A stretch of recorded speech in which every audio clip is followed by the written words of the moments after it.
Welcome to this month's Greg Griffith Leadership Podcast. Join Greg Griffith as we together learn what it means to be leaders of our world as we faithfully love and faithfully lead. Like, share, rate, and review this podcast with your friends and others of influence, for they too are looking for people like you to help them lead and love day to day. Without further ado, here is your host, Greg Griffith. Hey everybody, I am so excited for this day. I'm excited for this interview, but once again, I want to invite you to rate, like, review this podcast. It is something that really helps leaders leverage how they're loved. And so you're out there faithfully leading, faithfully living, and faithfully loving. And so let those who you know who are doing the same thing know that they can get just empowering and encouraging interviews and listen and learn from leaders doing the same thing right here on this podcast. I'm excited for my good friend to be introduced to all of you today. Great guy, just new now, kind of business owner, venturing out into his own business. But what I love about it is he's actually helping ministries, churches, nonprofits go farther in a way that they're not always positioned to do. And so we're gonna learn a lot about that, but you're gonna learn and love his story. So my good friend here, Joey McKernan. Right? Did I get it? McKernan. I didn't get close. it. We are so close. I'm saying you're my good friend, and I can't even say your last name the right way. It's McKernan, okay. Joey. I've always called him Joey. Joey's fun. Yeah. So excited about that. But hey, thanks so much for being here. It's great to be here, man. I appreciate you guys and love King of Kings and love you. So thanks for having me. Love your family. Love what you're doing. Hey, tell me a little bit first. Let's just kind of lay some real quickly the ground of knowing you. Tell me just quickly about your growing up. Just kind of, So growing up. Raised here in Omaha, Bellevue. So my dad was from Dubuque, Iowa. He had 3 kids there. And then he brought his family to Omaha, and him and my mom got married, had me and my sister. So we are Bellevue natives. And when I was in middle school, he ended up taking a job at Open Door Mission, which was kind of what originally got me into kind of the nonprofit work. I started as a 14-year-old, just working in the whatever they threw me into, like working in camps and helping kids and jumping in dumpsters and all that type of work. And it was great. I mean, but that was kind of where I got my first experience in kind of this community-based organizational work. You know, I got into that. Open Door Mission was growing tremendously. Candace, CEO over there, she's an incredible leader. Started growing it, learned a ton. So kind of got into that. Attended Nebraska Christian College for a missions degree, leadership degree. I don't know exactly what that means, but I got the degree, so that's what matters. And then I always wanted to be a part of work that changed lives, especially for the kingdom. And so went back to the Open Door Mission. Loved that. That's like a home to me. I mean, I love that place. And then I joined the Abide team from there. Was at Abide for about 8 years and joined their team. Loved helping build partnerships and grow and Abide, and they do incredible work in North Omaha. And now we're on to new things. So yeah. Let's help just all of our listeners outside of Omaha and outside of our state here. So Open Door Mission is an organization for homeless men and women and families to come and get just settled and then begin to get into a road towards homes. Right? Yeah, and they have rehabilitation programs. They do all that type of stuff. Yeah. Large nonprofit. How many, do you know off the top of your head, or when you were there, how many homeless men, women, and families were they housing? I think it's close to 1,000. 1,000. Yeah, it's close to 1,000. Yeah. I don't know what it is today, but it's big. It is one of the most just eye-opening as well as kind of awe-inspiring of how they work so well for rehabilitation and then also for just helping people get back out into society and into community in a healthy way. So what did you do at Open Door Mission? I mean, I grew up working there, so like whatever they needed me to do. I started driving trucks, and I'd work in the maintenance area, and I'd work in the warehouse, and then I'd do some chapels. So that's where I learned how to like communicate and speak and stuff like that. Pretty much wherever they wanted me, honestly. I wasn't, but I learned a ton. And I think when you're in a place like that, you learn a lot. You learn a lot about the realities of people's lives. I think you learn a lot about leadership. I think you learn a lot about people and diversity. So it was an incredible experience. It formed me tremendously. So Joey, as just this entrepreneur who's now leading, I would say, at one of the highest levels that I see, let me ask you a question. Just how important was Open Door Mission for you learning, and even learning at the driving the trucks and jumping in dumpsters as a young kid, right? Like doing those, but learning there.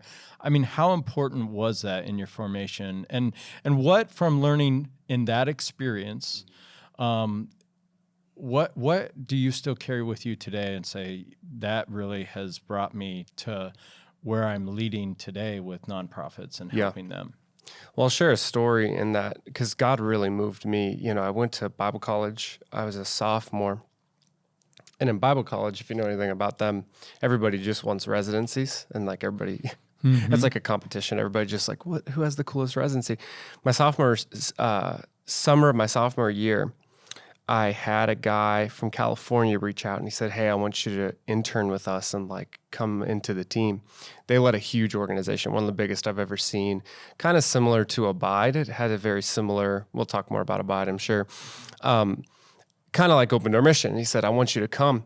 I was very overwhelmed at the time, and I could feel, and again, in leaders, I think you start to build kind of this ego. You think you're all that type of stuff. God really spoke to me and said, I don't want you to go to that. It was a great door. It was a great opportunity. But I met with my dad, actually. My dad said, Joe, you shouldn't do that. Like, it's not a good season. You need to stay here in Omaha. I'm like, I don't want to stay here in Omaha. I want to go. I want to go up the mountain, whatever. I ended up staying there. Open Door always had jobs available. And so I went to drive a forklift. And I'm driving a forklift in a warehouse. And I'm alone. And I can't help but think, like, I don't want to be here. I want to go out. I want to go lead. And God spoke to me on that forklift in the warehouse, and he said, this is right where I want you to be because this is what leadership is.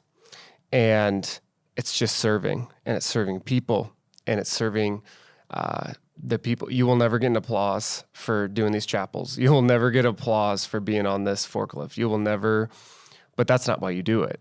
And I think I wanted the applause. You're a young leader. You want people to notice you. And God just spoke to me and said, this is what it is.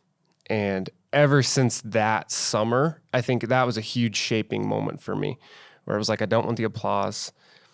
I think we all struggle, but God really is like, I've called you to serve and change lives. And so whatever we got to do that, let's do it. That's so rich.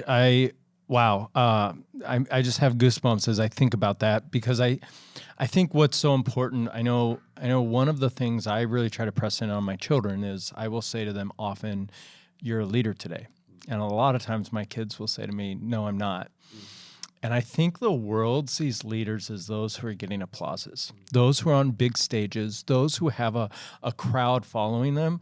And you're absolutely right. In the economy of God, true leadership is servant leadership, and it's not about an applause. It's about being in a position where God has placed you, and then the reminder too that God has a long view of where He's going to put you. I remember someone saying to me, and I think I want to sum up what you just said with this: never despise small beginnings. That's good. And I just thought, wow, that's really, really rich. So Open Door Mission, learning to lead, learning to serve, and then that leads you to another tremendous organization here in Omaha, but one that is unique to Omaha. But boy, I would really love to see this head out into all of our cities. I think our world would be a different place. Abide. Can you tell us a little bit about Abide, and then what did you learn and do there? Yeah, so the story of how I joined Abide was kind of funny. I just kind of showed up. So I knew Open Door Mission wasn't my forever, even though it was really what shaped me. Abide was a place where we wanted to really invest. I knew Josh Stotzler, CEO of Abide, incredible leader in the city.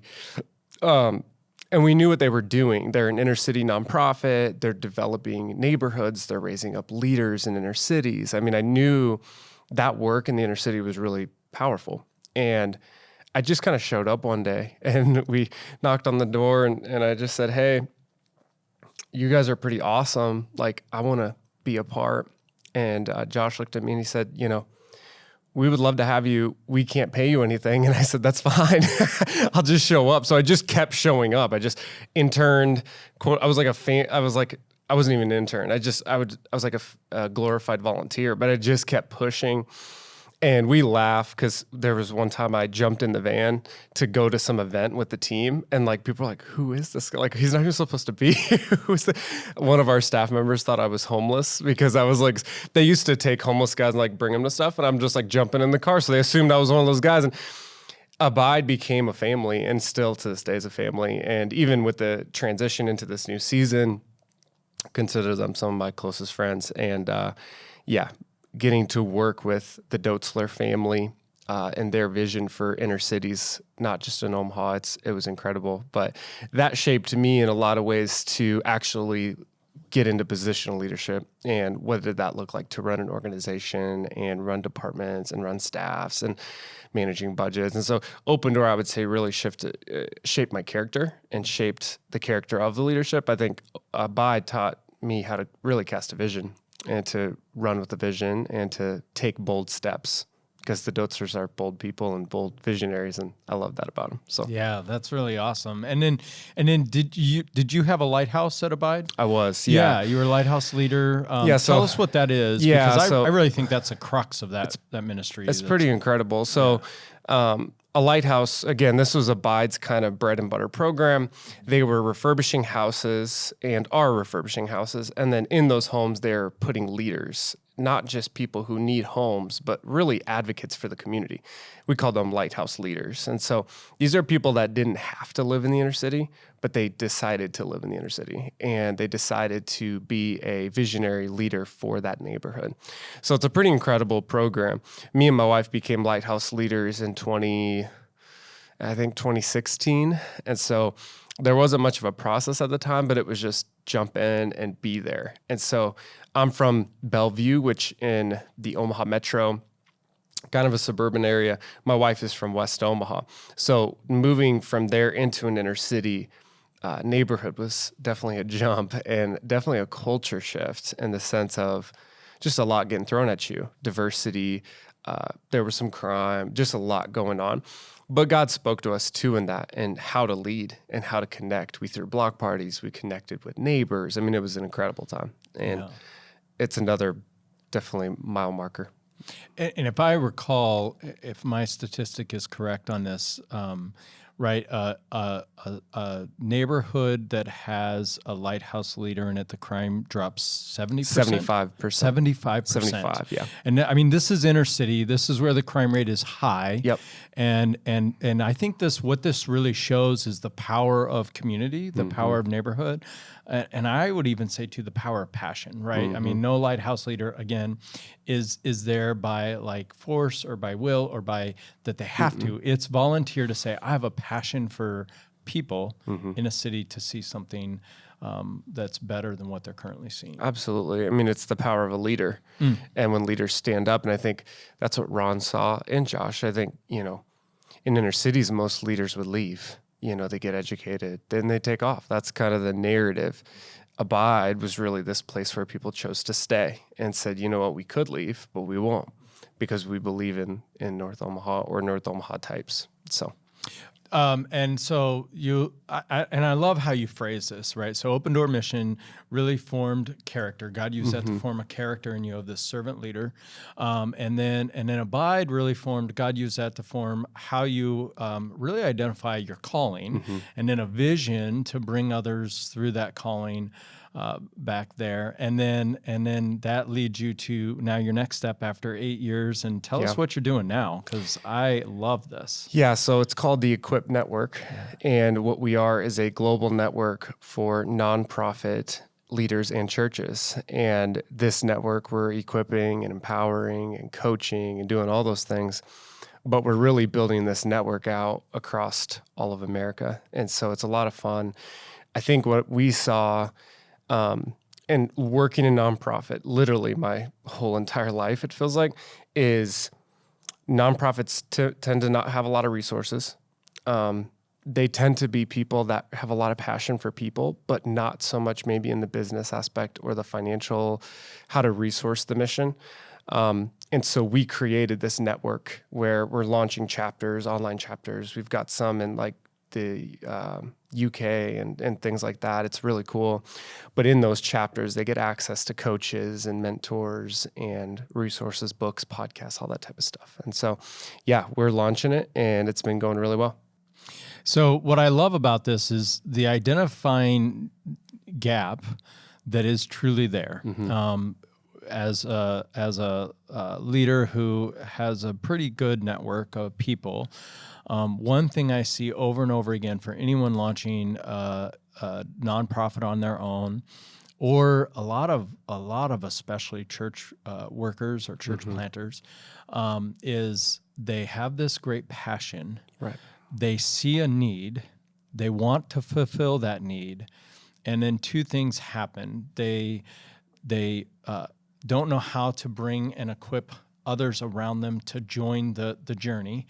And so they're doing all the work. And usually what I've seen, usually for those, it's about 3, maybe up to 5 years, and then there's burnout. And it just got to where it's too much and they can't keep doing it. Right. But then the other piece that oftentimes their passion is they don't know how to fundraise. And so they have this, they want to help, and they want other people to get in. I was just talking actually with a church planter the other day right here in the city, and he looked at me and just said, I'm not good at talking to people about giving, talking to people about doing this. And I thought, Bud, like, your ministry is not going to go because people want to give to it, but they need to know what they're giving to, and they need to hear that from you. Right. And so so I love this. Talk a little bit more about just why is this a passion for you, and then two, how are you seeing God leverage that to help others? Yeah, I mean, one of the big coaching services we provide is fundraising, like you said. So again, the network is great for support. The coaching is critical. I think, so when I started at Open Door, that was a big thing. So Candace she's a no joke type of leader. She is a visionary. She gets out there. I saw the value of someone who is able to understand the organizational side to see the impact scale.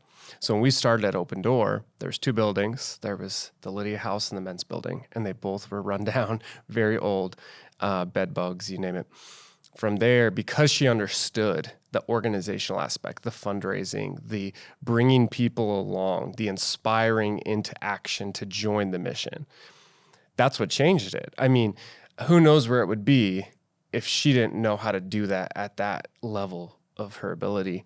And so Open Door was able to impact thousands, tens of thousands every month or whatever, because she understood. She comes from a business background. She understood how to run an organization. She understood how to manage a budget, allocate finances, resources, understand how to get people on board to give. And so, like you said, it's so critical. I think what's challenging is people who have a passion for this type of work think that they don't know how to do it, but a lot of times they weren't raised in that type of background. And that's where we come in. It's like, you can do this, you just haven't been trained. And so that's where we come in and train and coach and show. And I think there's a lot of stereotypes in fundraising that are negative. I think there's oh gosh, like I got to go fundraise. It's like, if that's your perspective going into it, you're not gonna be able to fundraise. I'll tell you that. But I think if you can look at it differently, and I was the director of partnerships at Abide, I always love that term because for me, that's really what fundraising was. It was a partnership and building great connections and partnerships to accomplish a vision. Oh, that's good. That's good. What one thing I am curious to with you is how are you, because starting nonprofits, leading a church or a church nonprofit or a church plant, it's lonely, right? Because you're the only one, right? Starting a business, same type of thing, right? Like so. There's so much importance to like connecting and bringing around community with people that are kind of walking in the same areas. How do you guys do that? Well, that's why we created it to be a network first and then a service second. So it wasn't just, hey, I can help you fundraise. That's how it started. But like we started to think this is more than that. This is a network. And so we launched chapters. So we have an Omaha chapter that meets every first and third Friday. There's about 33 nonprofits in this city that meet together. It's a little under the radar because again, it's really designed just to be that place for nonprofit leaders to find refuge and connection and, oh, you do struggle with that, or connection or resource sharing. So that was the first chapter we started. We're starting one in Arkansas. We have multiple online ones. We're talking to people in Florida and Chicago and New York. And so this really is that network feel because there's a lot of business that works. There's some churches, especially in Omaha, church networks, but there wasn't a ton of nonprofit networks. And we saw that gap where a lot of nonprofit leaders were soloing it. And so some of their board members come. It's a great time. Oh, that's really great. So with everything taken off with Equip, everything taken off where you're at, how do you stay rooted to Jesus and your first character value of that servant leadership? Yeah, I have a buddy. His name is Jesse. He's my best friend. We grew up together. I kind of created a role for him at Equip to bring him onto the team because I wanted him close. I think one other thing with business, depending on how businesses are run, you can run them really solo. Churches naturally have boards. Nonprofits legally have to have a board. Depending on your business structure, you don't need one. So I think the danger in business is the loneliness, just like nonprofit leaders. I think you can just be running solo and just doing your thing alone. I don't believe in that, though. I think having the close people around you is critical. And so I get to hang out with him more than I ever have, which is awesome. And we get to build it, talk about life. Yeah, have community. It's critical for me. Yeah, I think that's really critical. And one thing I'm really pressing into trying to help everyone else, and someone helped me with this too, is just that reminder that you need, and I think it's a biblical call, you need the intercessors, right? So there's the one-to-one, that person that they know everything, single thing about you, and you're able to talk to them, and that's not your spouse, right? Someone else, and then kind of this group of three that Jesus had there, and then you have kind of this larger group, your 12, and then you've got just a whole community where they just know that. But it is so important to do that. Joey, as we wrap up today, let me ask you this last question. Knowing everything you know today, and where you've been and where you're going and everything that is there and the excitement of there, what would you tell your 20-year-old self? That's a big question. What would I tell my 20-year-old self? Oh, man. I would say be patient. The lessons are not just in the books, but in the failures and every season has its purpose. I'm just like throwing different ideas now, but every season has a lesson in it. Bring more mentors around you. Those are probably what I would say. That's good. They're kind of all over the place, but it's good. No, that's really good. I think so many of us are afraid of failure. Failure is so important. It's good. We can't learn without failure. Absolutely. And so you have to be willing to fail, especially if you're leading. You're going to fail. Right. That's okay. And the mentor piece is a really, really big idea. I think it's so important for all of us. Look at and you know, some might be hearing this and saying, okay, great, mentor. Who do I look at anyone in where you want to go, whether it's a successful marriage, and by successful meaning that they're still married, that they have longevity in their marriage. So if you're a young married couple, if it's parenting, someone that has children that are much more seasoned or older, and if it's your career, look at someone that you go, you know what, in 10, 20 years, I hope I'm where they're at. And then just invite them into your life, because they'll tell you the landmines that you don't know where they're at and what to avoid and or how to navigate through them. So that's a really wise thing. Anything you want to wrap up with us today? No, just thank you. If you know anybody who's running a nonprofit, we'd love to have them in the network. So how can they find you, Joey? Our website's equipglobal.co. And any nonprofit leader or someone on a board or even a church leader can join the nonprofit or join the chapter and be a part. So, all right, equipglobal.co. Just go check out the website at least and look at it, and then share that with anyone that you know that's out there. Yeah. Share that on your Facebook. Once again, like, review, share this podcast. Thanks again for faithfully leading, faithfully living, and faithfully loving. Have a great day, everybody. Thank you for being a part of this month's Greg Griffith Leadership Podcast. Join Greg next month for leadership insights to faithfully love and faithfully lead. Now go be terrific today.